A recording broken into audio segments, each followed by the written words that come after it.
John Locke. Best quotes.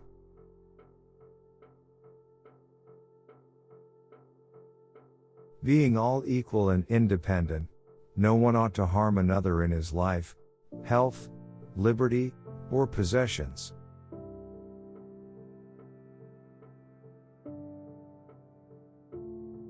Reading furnishes the mind only with materials of knowledge. It is thinking that makes what we read ours.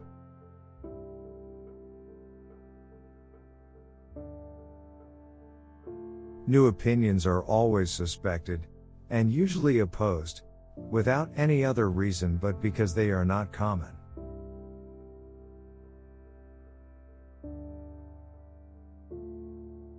The only defense against the world is a thorough knowledge of it.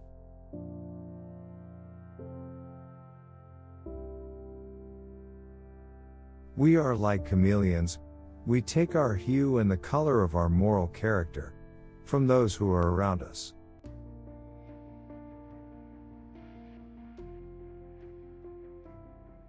Parents wonder why the streams are bitter, when they themselves poison the fountain.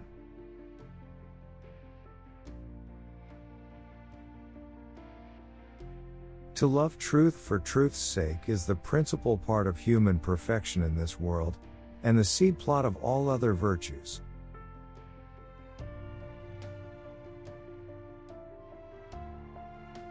Education begins the gentleman, but reading, good company and reflection must finish him.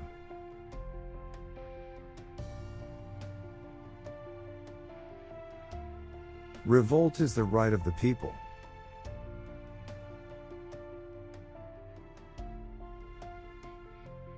No man's knowledge here can go beyond his experience.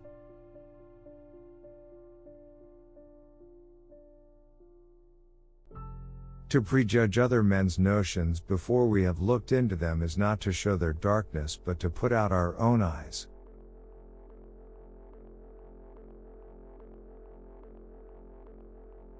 All wealth is the product of labor.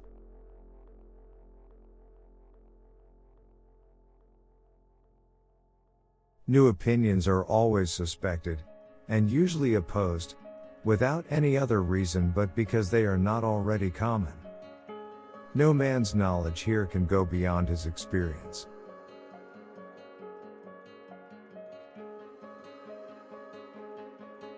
I have always thought the actions of men the best interpreters of their thoughts.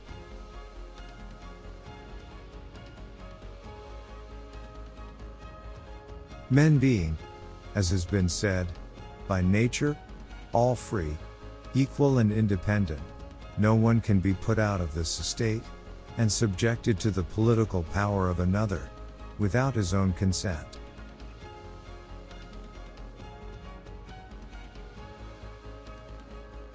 No man's knowledge here can go beyond his experience.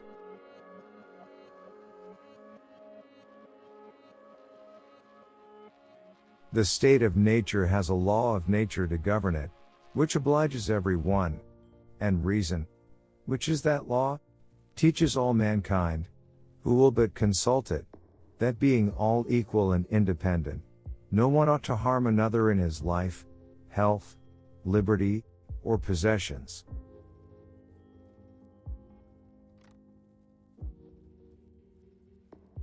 Our business here is not to know all things, but those which concern our conduct.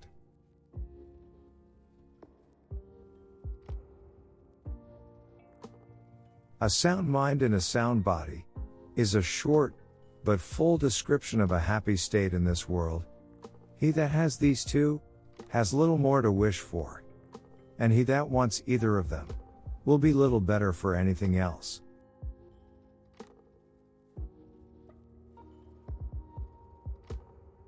The only defense against the world is a thorough knowledge of it.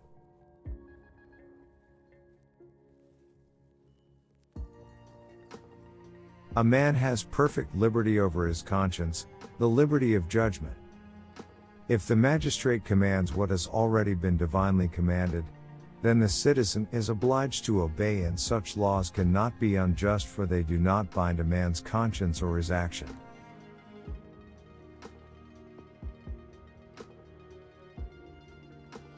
Reverie is when ideas float in our mind without reflection or regard of the understanding.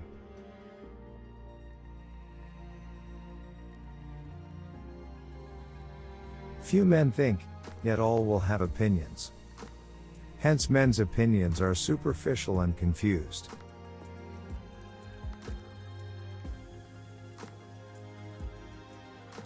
Fortitude is the guard and support of the other virtues.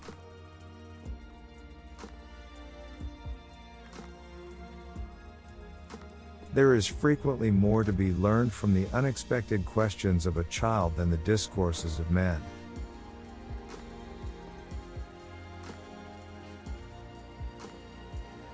Government has no other end than the preservation of property. Tyranny is the exercise of power beyond right.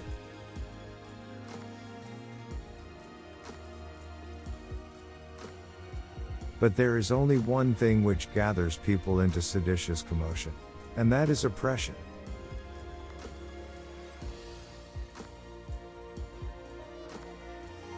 No one can be put out of this estate, and subjected to the political power of another, without his own consent.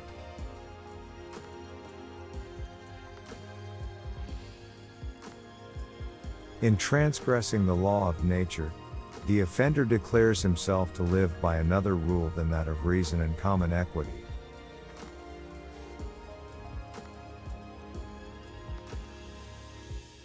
The legislative cannot transfer the power of making laws to any other hands, for it being but a delegated power from the people, they who have it cannot pass it over to others.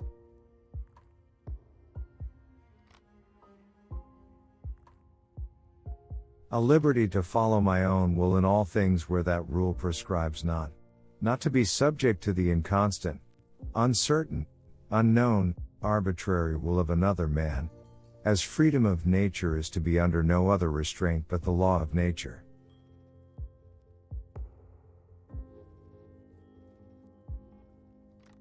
God hath woven into the principles of human nature such a tenderness for their offspring, that there is little fear that parents should use their power with too much rigor.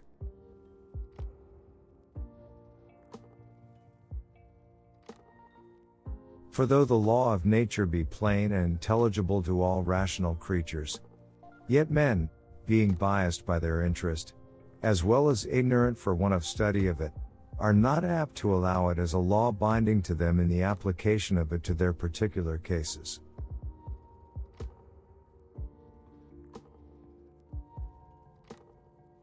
As if when men, quitting the state of nature, entered into society, they agreed that all of them but one should be under the restraint of laws, but that he should still retain all the liberty of the state of nature, increased with power.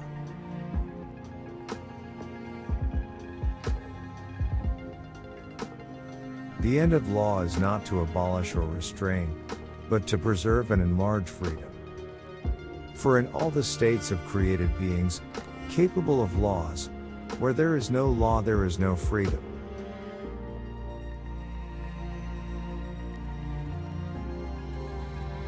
There are 1,000 ways to wealth, but only one way to heaven.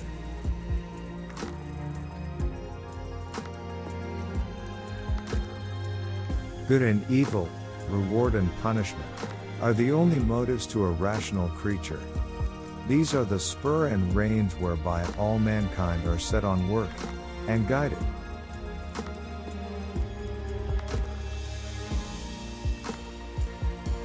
Try all things, hold fast that which is good.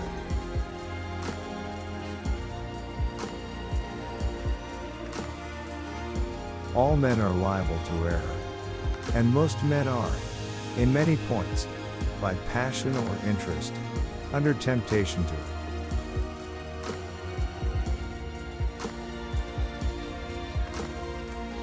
Those are not at all to be tolerated who deny the being of God.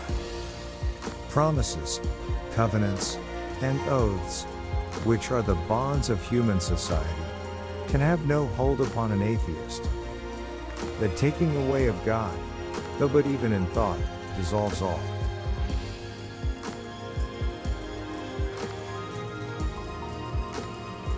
It is one thing to show a man that he is in error, and another to put him in possession of the truth.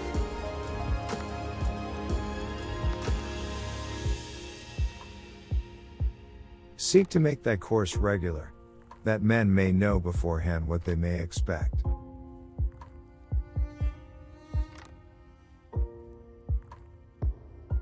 The state of nature has a law of nature to govern it, which obliges every one, and reason, which is that law, teaches all mankind, who will but consult it.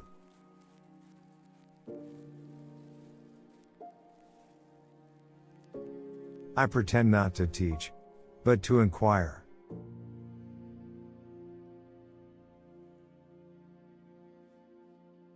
The rising unto place is laborious, and by pains men come to greater pains. And it is sometimes base, and by indignities men come to dignities.